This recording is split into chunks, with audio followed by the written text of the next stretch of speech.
Probolinggo. Kami dari kelompok 10, materi 12, akan menjelaskan tentang penjadwalan agregat untuk memenuhi tugas mata kuliah Manajemen Operasional 1. Assalamualaikum warahmatullahi wabarakatuh. Saya Putri Sofia Sasabila. Di sini saya akan menjelaskan tentang pentingnya penjadwalan agregat dan karakteristik penjadwalan agregat. Sebelum masuk kepada materi, penting kita harus ketahui dulu apa itu penjadwalan agregat. Penjadwalan agregat bisa juga kita sebut dengan perencanaan agregat atau agregat planning, yaitu suatu pendekatan yang biasanya dilakukan oleh para manajer operasi untuk menentukan kuantitas dan waktu produksi pada jangka menengah, biasanya kisaran antara 3 hingga 18 bulan ke depan. Nah, penjadwalan agregat ini dapat digunakan dalam menempuh jalan terbaik untuk memenuhi permintaan yang diprediksi dengan menyesuaikan nilai produksi, tingkat tenaga kerja, tingkat persediaan, pekerjaan lembur, tingkat subkontrak, dan variabel lain yang dapat dikendalikan. Di sini kita masuk pada materi pertama, yaitu tentang pentingnya penjadwalan agregat. Pentingnya penjadwalan agregat di sini berusaha untuk mencari pemecahan yang optimal dalam biaya atau keuntungan pada periode perencanaan. Bagi perusahaan manufaktur, penjadwalan agregat bertujuan untuk menghubungkan sasaran strategis perusahaan dengan rencana produksi. Sedangkan bagi perusahaan jasa, penjadwalan agregat bertujuan untuk menghubungkan sasaran dengan jadwal bekerja. Kita masuk kepada materi kedua, yaitu tentang karakteristik penjadwalan agregat. Karakteristik penjadwalan agregat di sini ada 5 faktor. Yang pertama, dinyatakan dalam kelompok produk atau family. Yang kedua, satuan unit tergantung jenis produk seperti ton, liter, kubik, jam mesin, atau jam orang. Yang ketiga, satuan unit dikonversikan ke dalam bentuk satuan rupiah. Yang keempat, jika satuan unit sudah ditetapkan, maka faktor konversi juga harus ditetapkan. Yang kelima, horizon perencanaan jangka panjang yaitu 5 tahun. Warahmatullahi wabarakatuh. Perkenalkan, nama saya Nori Wasilatul Munawaroh. Di sini saya akan menjelaskan tentang penjadwalan agregat. Ada beberapa metode yang dapat digunakan untuk menyelesaikan permasalahan pada perencanaan agregat. Beberapa diantaranya adalah sebagai berikut. Yang pertama yaitu adalah jumlah tenaga kerjanya tetap dan struktur biayanya linear. Dalam hal ini kita bisa menggunakan 4 metode. Yang pertama yaitu adalah trial dan error. Adalah metode dasar perencanaan masalah. Hal ini ditandai dengan upaya berulang-ulang dan bervariasi yang dilakukan sampai berhasil. Yang kedua adalah program linear. Adalah suatu metode penentuan nilai optimum dari suatu persoalan linear. Yang ketiga, transportasi adalah suatu metode yang digunakan untuk mengukur distribusi dari sumber-sumber dan menyediakan produk-produk yang sama di tempat-tempat yang membutuhkan secara optimal. Yang keempat adalah program dinamis. Adalah suatu teknik mekanis yang biasanya digunakan untuk membuat suatu keputusan dari berbagai keputusan yang saling berkaitan. Selanjutnya yaitu adalah jumlah tenaga kerjanya berubah-ubah dan struktur biayanya linear. Dalam hal ini kita bisa menggunakan satu metode yaitu program linear. Adalah suatu metode penentuan nilai optimum dari suatu permasalahan linear. Yang terakhir ialah jumlah tenaga kerjanya berubah-ubah dan struktur biayanya non-linear. Dalam hal ini kita bisa menggunakan 2 metode. Metode yang pertama ialah linear decision rule. Apa itu linear decision rule? Yaitu merupakan metode perencanaan agregat yang digunakan untuk mengoptimalkan tingkat produksi dan juga tingkat jumlah tenaga kerja sepanjang periode. Yang kedua yaitu adalah heuristic share, merupakan suatu teknik yang mengembangkan efisiensi dalam proses pencairan namun dengan kemungkinan mengorbankan kelengkapan.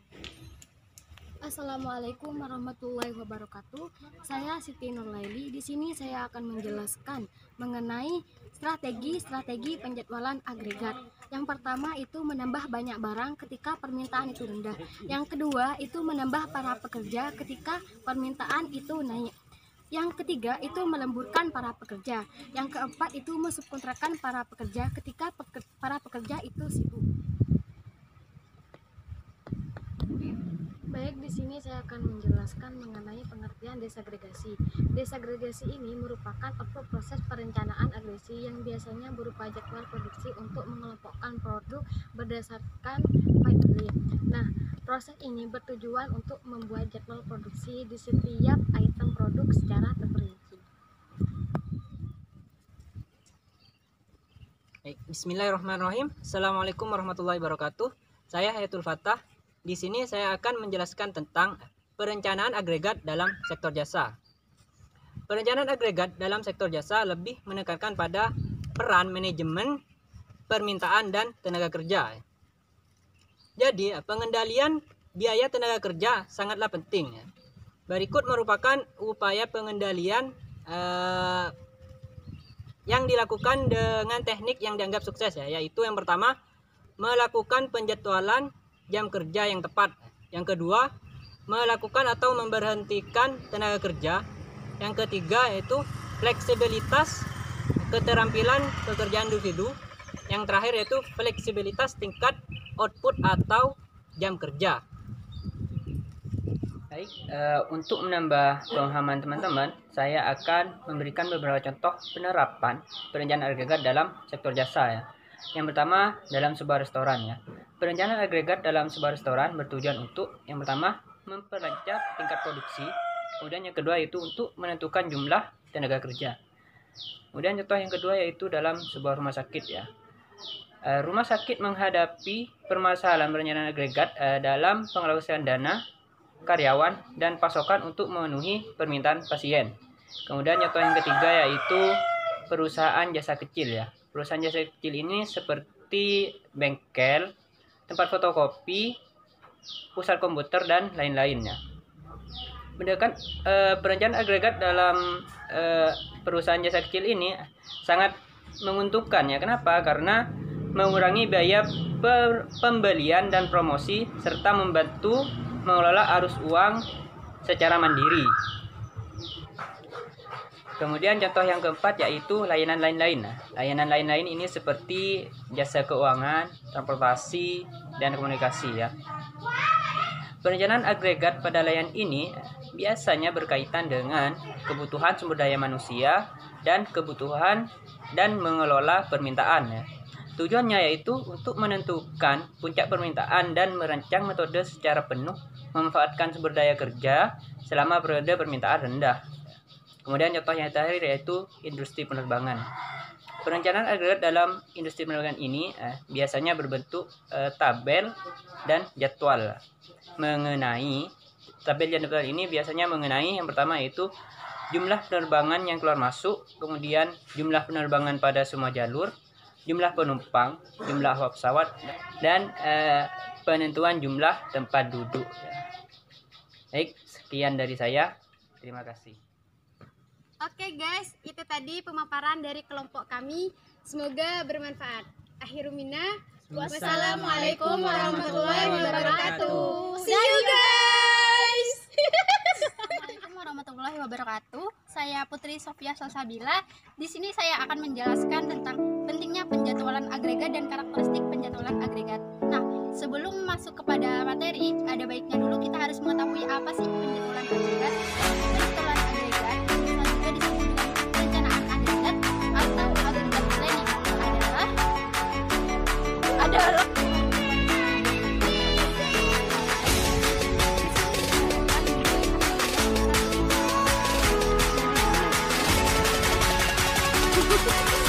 Jumlah tenaga kerjanya tetap dan tidak berubah-ubah.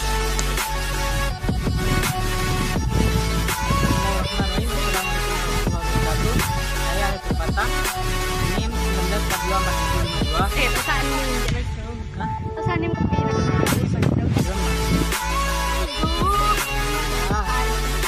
Mari kita cek semua kayaknya.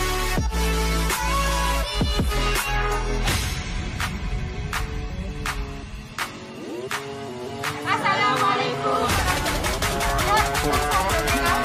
Salah itu dia.